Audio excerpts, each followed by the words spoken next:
బిడ్డ చనిపోతే మరో బిడ్డను తీసుకొచ్చి మీ బిడ్డగా నమ్మించింది నువ్వే.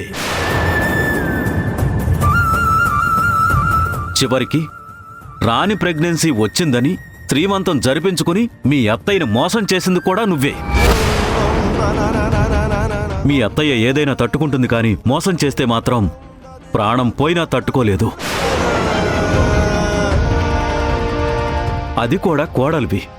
నిన్ను కూతురుగా భావించింది నేనొక్కడే కాదమ్మా, మీ అత్తయ్య కూడా.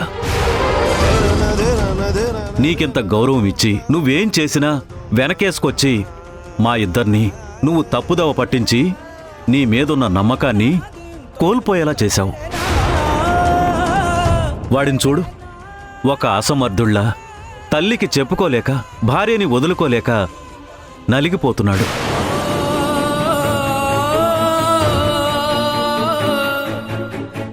నా కోసం మీ అత్తయ్య తన వాళ్ళందర్నీ వదులుకుని వచ్చిందమ్మా. వీడు పుట్టిన తర్వాత మేమిద్దరం వీడే జీవితం అనుకున్నామమ్మా. ఈ విషయంలో నా భార్య సంతోషం తప్ప నీ గురించి, నీ కన్నీళ్ల గురించి నేను ఆలోచించలేదు. క్షమించమ్మా, ఈ పెళ్లి చూపులు ఆగవు. నువ్వు ఈ ఇంట్లో ఉండడం కూడా జరగదు.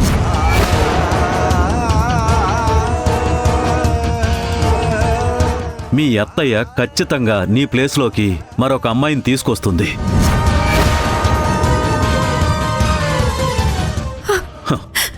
మావయ్య,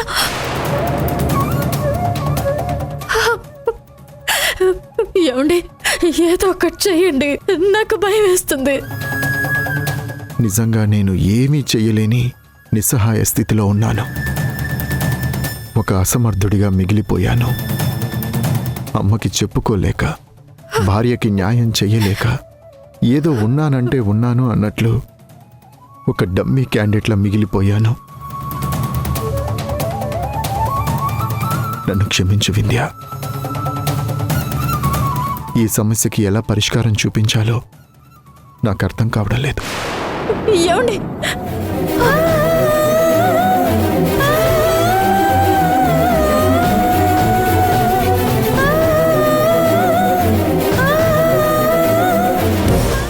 ఏం మాట్లాడుతున్నావు సంధ్య? పెళ్ళేంటి, పెళ్లి చూపులేంటి? వాణిగారు ఏం ఆలోచిస్తున్నారు? ఈ పెళ్లి చట్టబద్ధం కాదని తెలిసి కూడా ఆవిడేంటి ఇలాంటి నిర్ణయం తీసుకున్నారు? అదే విషయం వాణి అత్తయ్యతో చెప్పానండి. కానీ ఆవిడేమో లీగల్గా దొరకకుండా ఈ పెళ్లి చేస్తాను, దీనికోసం ఎంత దూరమైనా వెళ్తాను అని చెప్తుంది. వింధ్యని కలవడం కోసం వెళ్ళి వింధ్యతో మాట్లాడకుండానే వెనక్కి తిరిగి వచ్చేశాను. అక్కడ వాణిగారు అర్థం చేసుకునే పరిస్థితుల్లో లేరు. తను పూర్తిగా మౌనిక, రాధికల మాయలో ఉన్నారు. వీళ్ళంతా కలిసి వింధ్యను ఏం చేస్తారో ఏంటో అని నాకు చాలా భయంగా ఉంది. సంధ్య, ఈ పెళ్ళి ఆపడం చాలా కష్టం సంధ్య. ఏం మాట్లాడుతున్నారండి? పెళ్లి వరకు ఎలా వెళ్తుంది? రేపు పోలీసులు కోర్టుని దాటుకుని మరి వెళ్తుందా? అసలు ఇంకా ఏ జనరేషన్లో ఉన్నామండి మనం? పెళ్లి జరిగి భార్య, ఒక పాప ఉండి కూడా వేరే అమ్మాయిని తీసుకొచ్చి పెళ్లి చేయడం అనేది అంత ఈజీ వ్యవహారమా? లోకం చూస్తూ ఊరుకుంటుందా? చట్టం చేతులు కట్టుకుని కూర్చుంటుందా ఏంటి? సంధ్య, నువ్వు చెప్తుంది నీలాంటి వాళ్ళకి, నాలాంటి వాళ్ళకి వర్తిస్తుంది. వాణిగారు లాంటి వాళ్ళకి కాదు. వాణిగారంత మూర్ఖురాలు కాకపోయినా చాలా మొండిది. తన కొడుక్కి పెళ్లి చేయాలనుకుంటే ఖచ్చితంగా చేస్తుంది. తన వెనక మౌనిక, రాధిక ఉన్నారని నువ్వు చెప్తున్నావు. నువ్వు చెప్తున్నట్టు వాళ్ళు వచ్చింది మౌనికకి, రాజేష్కి పెళ్లి చేయడానికి. ఖచ్చితంగా ఈ పెళ్లి జరుగుతుంది. వింధ్యకి అన్యాయం జరుగుతుంది. వింధ్యకే కాదు, అక్కడున్న వింధ్య కూతురు కూడా అన్యాయం జరుగుతుంది. నాకెందుకో పరిస్థితి చేయి దాటిపోతుందేమో, వాణి గారిని ఎదుర్కోలేమేమో అనిపిస్తుంది. అయినా ఇంత జరుగుతున్నా రాజేష్ గారు మాత్రం ఎందుకు మౌనంగా ఉన్నారు? తన భార్య కూతురికి అన్యాయం జరుగుతుంటే ఆ మాత్రం రియాక్ట్ అవ్వలేరా? లేదండి, ఆయనకి వింధ్య అంటే ఇష్టం ఉంది. అటు అమ్మని వదులుకోలేక ఇటు వింధ్యకి సమాధానం చెప్పలేక మధ్యలో నలిగిపోతూ మౌనంగా ఉండిపోయారు. ఇప్పుడు వింధ్యకి న్యాయం చేయాలంటే ఏం చేసినా మనిద్దరమే చెయ్యాలి. మనిద్దరం మాత్రం ఏం చేయగలుగుతాం సంధ్య? నాకెందుకో వాణి గారికి ఎదురెళ్ళి మనం గెలుస్తామన్న నమ్మకం లేదు. ఈ పెళ్లి ఆపడానికి మన శక్తి సామర్థ్యాలు సరిపోవు సంధ్య. వాణి గారు డబ్బుతో ఏదైనా కొనేస్తారు, వింధ్య జీవితాన్ని కూడా కొనేస్తారు. ఈ సమస్య మనం మాట్లాడుకున్నంత ఈజీ కాదు. అంతెందుకు రేపే పెళ్లి చూపులు అన్నారు. మరి మనం ఎలా ఆపగలుగుతాం? అది అయ్యే పనేనా? సారీ సంధ్య, వింధ్యకు అన్యాయం జరగబోతుంది. నీకు ముందే చెప్తున్నాను. నీ ఫ్రెండ్ కోసం నువ్వు బాధపడి మమ్మల్ని బాధ పెట్టద్దు. ఆలోచించుకో.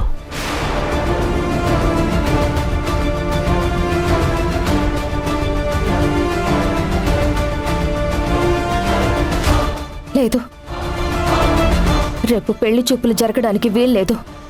నా వింధ్య జీవితం నాశనం అవ్వడానికి వీల్లేదు. దాని కాపురం నేను నిలబెడతాను.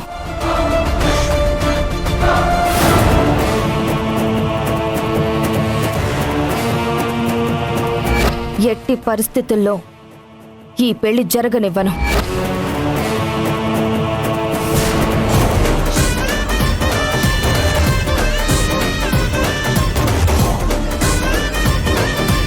వదినా, నువ్వేం ఆలోచించుకో, నేనున్నాను కదా. ఏదున్నా నేను చూసుకుంటాను. లేదు రాధిక, సంధ్య వింధ్యల గురించి నీకు పూర్తిగా తెలీదు. సంధ్య ఏ పనైనా ఆలోచించాక మొదలు పెడుతుంది, కానీ వింధ్య చేశాక ఆలోచిస్తుంది. ఇప్పుడు వింధ్య ఆవేశానికి సంధ్య ఆలోచన తోడైతే వాళ్ళని ఎదుర్కోవడం చాలా కష్టం. పైగా సంధ్య ఆల్రెడీ లీగల్ అని, కోర్ట్ అని, కేస్ అని, పోలీసులని చెప్పి ఏదేదో మాట్లాడుతుంది. అసలు మన సంకల్పం నెరవేరుతుందా? నేను ఏదైనా తట్టుకోగలను, కానీ ఓటమిని మాత్రం తట్టుకోలేను. అయ్యో, ఏంటొదినా, నేనుండగా నువ్వెందుకు ఓడిపోతావు చెప్పు? నేనొచ్చిందే అల్లుడికి పెళ్లి చేయడానికి. రాజేష్కి మరో పెళ్లి చేశాకే నేనిక్కడి నుంచి వెళ్ళిపోతాను. సంధ్యకు నేను ఈ పెళ్లి ఎలాగైనా సరే జరిపిస్తానని చెప్పడం అయితే చెప్పాను, కానీ ఏదో తెలియని భయం.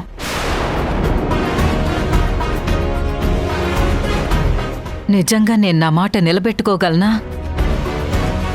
లేక సంధ్య ఏమైనా ఎత్తులకు పై ఎత్తులు వేసి లీగల్గా దొరికేలా చేస్తుందా?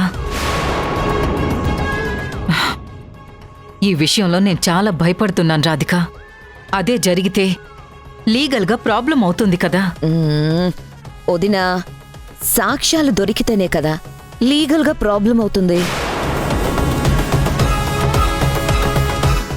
పెళ్ళైనట్టు ఏ ఆధారము ఉండదు. వదినా, ఎంగేజ్మెంట్ చేస్తాం, రింగ్స్ ఉంటాయి, కానీ రాజేష్ ఒక అమ్మాయితో ఎంగేజ్ అయ్యాడని చట్టబద్ధంగా ప్రూఫ్ కాదు. అత్త, నువ్వు సూపర్ హ్యా.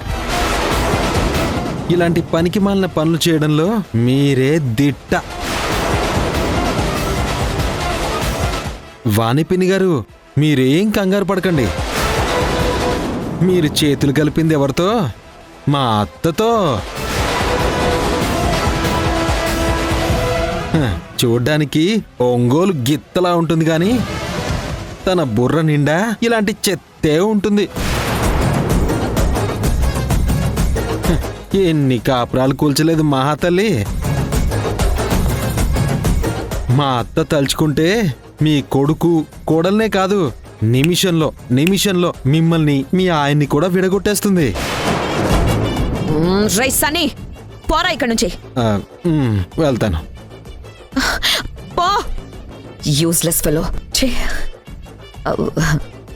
వదినా, వాడంతే, అలాగే మాట్లాడతాడు. వాడికి కొంచెం నోటి దూల అంతే. వదిలే వదినా. సరే, నువ్వింతగా చెప్తున్నావు కదా, ఈ పెళ్లికి సంధ్య వైపు నుంచి ఎటువంటి ఆటంకాలు రావు కదా? అయ్యో వదినా, ఒక్క సంధ్యే కాదు, 100 మంది సంధ్యలొచ్చినా సరే ఏమీ చేయలేరు. ఎలాంటి ఆధారాలు దొరకకుండా మనం ఈ ఇంటికి కొత్త కోడల్ని తీసుకొచ్చేస్తున్నాం అంతే. నీకు నేనున్నాను, నేను చూసుకుంటాను కదా, నువ్వు మాత్రం ధైర్యంగా ఉండు.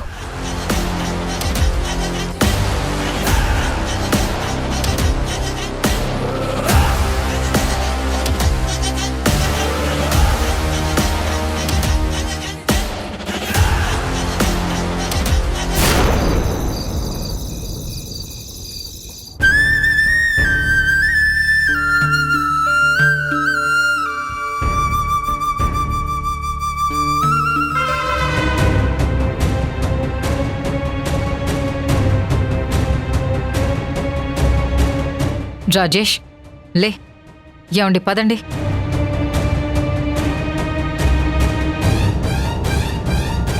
అదేంటండి అలా వెళ్ళిపోతారు? సన్నీ, నువ్వు కూడా వచ్చేసేయ్. ఇక్కడ ఎవ్వరు ఉండడానికి వీల్లేదు. పదండి.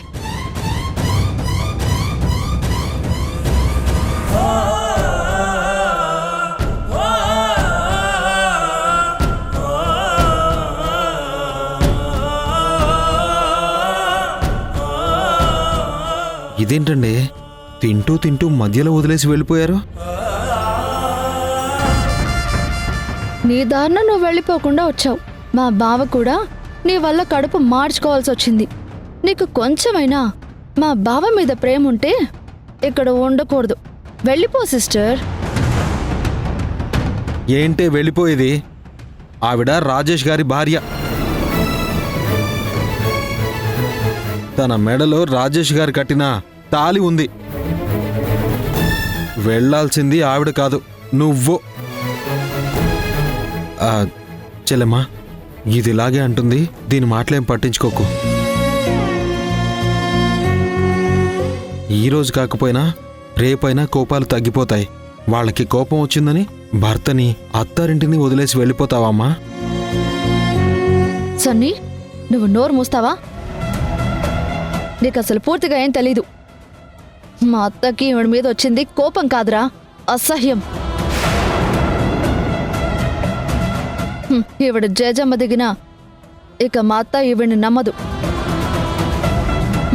ఈవిడితో ఎవ్వరూ మాట్లాడొద్దు, ఎవ్వరూ పట్టించుకోవద్దని అత్త చెప్పింది కదా.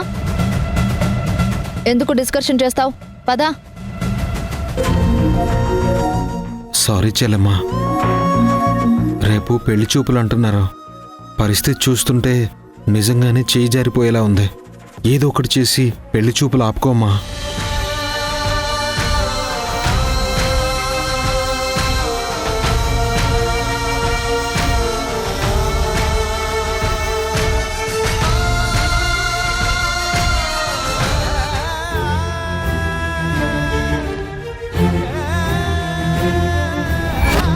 మీ అత్తయ్య ఖచ్చితంగా నీ ప్లేస్లోకి మరొక అమ్మాయిని తీసుకొస్తుంది.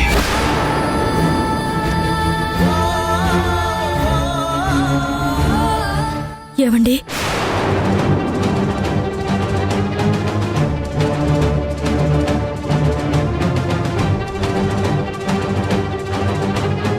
వింధ్య, నువ్వేంటి ఇలా వచ్చావు? అమ్మ చూస్తే ప్రాబ్లం అవుతుంది. వెళ్ళు. నేను కట్టుకున్న భార్యనండి. మీతో కలిసి జీవితాన్ని పంచుకోవాల్సిన దాన్ని. మీ అమ్మకి భయపడి నాతో మాట్లాడాల్సిన అవసరం లేదు. మీ అమ్మలాగే నేను బెదిరిస్తే మీ అమ్మతో కూడా మాట్లాడకుండా ఉంటారా? ప్లీజ్ వింధ్య, ఇది డిస్కషన్ చేసే సమయం కాదు. నీకు చెప్పాల్సిందంతా చెప్పాను. మళ్ళీ ఎందుకు మొదటికి వస్తావు? దయచేసి అర్థం చేసుకో. నువ్వంటే నాకు ప్రాణం వింధ్య. నిన్ను వదులుకోవాలని లేదు, కానీ పరిస్థితులు వేరు. నిజంగా నేనంటే మీకు ప్రాణమైతే రేపు మీరు పెళ్లి చూపులకు వెళ్ళొద్దు. ఇన్నాళ్ళు మీరు నన్ను ప్రేమించింది నిజమైతే, మీరు కట్టిన తాళికి విలువ ఉందని మీరు అనుకుంటే రేపు ఎట్టి పరిస్థితుల్లోనూ పెళ్లి చూపులకు వెళ్ళొద్దు. జీవితం నాశనం అయ్యేది నా ఒక్కదాంది కాదండి, మీది కూడా. మీ జీవితంలోకి మరో అమ్మాయి రావడం అంటే నా మెడలో ఉరితాడు వేయడమే.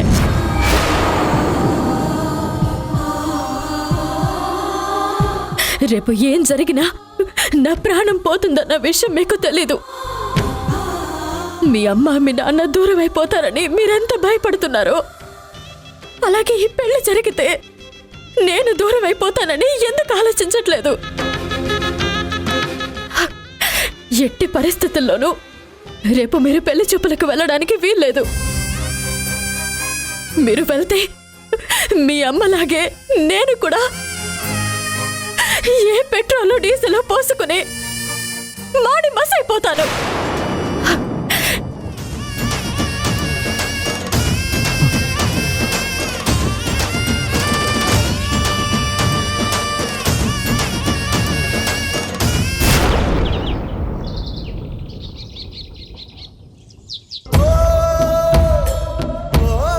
నిజంగా నేనంటే మీకు ప్రాణమైతే రేపు మీరు పెళ్లి చూపులకు వెళ్ళొద్దు. మీ జీవితంలోకి మరో అమ్మాయి రావడం అంటే నా మెడలో ఉరితాడు వేయడమే. ఒరే రాజేష్, రాజేష్, ఏంటా నువ్వింకా? అవతల పెళ్లి వాళ్ళకి కబురు చేశాను. దుర్ముహూర్తం రాకముందే పెళ్లి చూపులకి వెళ్ళాలని చెప్పాను కదా. వాళ్ళు మన కోసం ఎదురు చూస్తూ ఉంటారు. పద పద, ఆలస్యం అవుతుంది. అమ్మా, భయం వేస్తుందమ్మా. రాజేష్, నువ్వు మగాడివిరా, భయపడకూడదు. నీకు ఏ సమస్య వచ్చినా చూసుకోవడానికి నేనున్నాను కదా. నీకైతే ఏ ప్రాబ్లం రాదు, సరేనా? నువ్వు ఆలోచించేది ఆ వింధ్య గురించే కదా. సంధ్య వింధ్య ఏం చేసినా సరే ఈ పెళ్లి చూపులు ఆపలేరు, నీ పెళ్లిని ఆపలేరు. మనం మాత్రం లీగల్గా కూడా దొరకము, సరేనా? అమ్మా ప్లీజ్ అమ్మా, నేను ఆలోచిస్తోంది సంధ్య గురించో లేక వింధ్య గురించో లేక లీగల్గానో ఏదో అవుతుందనో కాదమ్మా. నాకు కూతురుంది, నాకు భార్య ఉందమ్మా. ప్లీజ్ అమ్మా, నువ్వు వింధ్య మీద కోపంతో తెలియకుండానే నా జీవితాన్ని కూడా నాశనం చేస్తున్నావు. ఒక్కసారి నా ప్లేస్లో నిలబడి ఆలోచించమ్మా. రాజేష్, నీకు భార్య కూతురు మాత్రమే కాదు, కన్న తండ్రి కన్న తల్లి కూడా ఉన్నారన్న సంగతి మర్చిపోకు. అయినా కూతురు కూతురు అంటావేంట్రా? అసలు ఆ కూతురు నీ రక్తం పంచుకు పుట్టిన బిడ్డ కాదు కదా. సరే పోనీ ఆ బిడ్డను ఏ తల్లి కన్నదో ఏంటో, అన్యం పుణ్యం ఎరగదు. దానికి రాసుండి మన ఇంటికొచ్చింది. ఆ పాపకి మా అమ్మ పేరు పెట్టాను. నాకున్న కోపం పాప మీద కాదు, కానీ నీ భార్య నిన్ను మోసం చేసిందా లేదా? నీ భార్య మన కుటుంబాన్ని మోసం చేసిందా లేదా అన్నీ తెలిసి ఏంట్రా ఇది?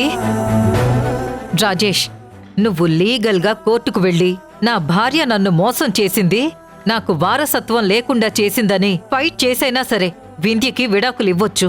అమ్మా, ఒక్కోసారి అనుకోకుండా ప్రమాదాలు జరుగుతూ ఉంటాయి. పెళ్లికి ముందు జరగచ్చు, లేక పెళ్లి తర్వాత కూడా జరగచ్చు. అలా అని కట్టుకున్న భార్యని వదిలేస్తామా? అంటే కన్న తల్లిని చంపేద్దాం అనుకుంటున్నావా? చెప్పు, నీకలాంటి ఫీలింగ్ ఉంటే ముందే చెప్పేసేరా. బలవంతంగా నిన్ను పెళ్లిదాకా తీసుకెళ్ళి తాళి కడతావా లేదా అని చివరి క్షణం వరకు టెన్షన్ పడుతూ ఉండలేనురా నేను. అమ్మా, అది కాదమ్మా. నాకు నువ్వు కావాలి, వింధ్య కూడా కావాలి. కానీ ఎవరికి న్యాయం చేయాలో నాకు అర్థం కావడం లేదమ్మా. నా కొడుకు ఇంతగా మారిపోతాడని చెప్పి నేను అనుకోలేదురా. నేను కావాలి, వింధ్య కావాలి. నీ భార్య మన కుటుంబాన్ని మోసం చేసిందిరా. అయినా సరే ఇంకా నువ్వు వింధ్య గురించి ఆలోచిస్తున్నావంటే నేను మీ నాన్న ఏమైపోయినా పర్వాలేదు, కాలి బూడిదైపోయినా పర్వాలేదని చెప్పి నువ్వు నిర్ణయించుకున్నావు కదా. అమ్మా నా ఉద్దేశం అది కాదమ్మా. వద్దు, నాకు 2 మాటలు వద్దురా, ఒక్కటే ఒక్కటి కావాలి. అయినా ఇప్పుడు నేనేం బలవంతం చేయను. బాగా ఆలోచించుకో. అమ్మ కావాలా, వింధ్య కావాలా? నువ్వు నీ భార్యతో సంతోషంగా ఉండాలా, లేదా మేం కాలి బూడిదైపోవాలా? నిన్ను నేను మళ్ళీ ఒత్తిడి చెయ్యను. ఇదే మాట నేను పదే పదే నీతో చెప్పను. ఆలోచించుకో. నీకు వింధ్య కావాలి అనుకుంటే ఇంట్లో నుంచి బయటకు రాకు. ఈ అమ్మ కావాలి, ఈ అమ్మ బతికుండాలి అనుకుంటే ఇంకొకసారి నువ్వు ఈ టాపిక్ మాట్లాడొద్దు. నీకు 10 నిమిషాలు టైం ఇస్తున్నాను. నేను బయట వెయిట్ చేస్తూ ఉంటాను. నువ్వు వచ్చేదాన్ని బట్టి నా నిర్ణయం ఉంటుంది. నీ నిర్ణయం మాకు ఏ మాత్రం వ్యతిరేకంగా ఉన్నా నీకు మా చివరి చూపు కూడా దక్కదన్న విషయం మర్చిపోకు. ఈ కట్టె కాలి బూడిదైనా మా బూడిద కూడా నీ చేతికి రాదన్న విషయం మర్చిపోకు. ఆలోచించుకో. నీకు పెళ్లి చూపులా లేక నా చావా? అమ్మా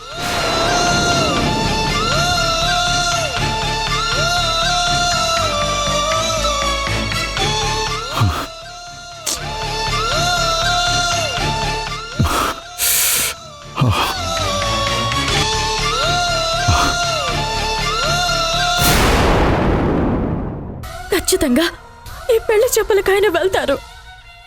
ఆయన నా నుండి దూరం అయిపోతే నేను పాప ఇద్దరు మిగిలుండవు. నీ భర్త జీవితంలోకి నువ్వుండగా వేరే అమ్మాయి ఎలా వస్తుందో నేను చూస్తాను. ఈ పెళ్లి చూపులు జరగకుండా ఉండాలంటే ఆ పెళ్లి చూపులకి నువ్వు వెళ్ళాలి. నన్నెలా తీసుకెళ్తారే? నేను చెప్తాను.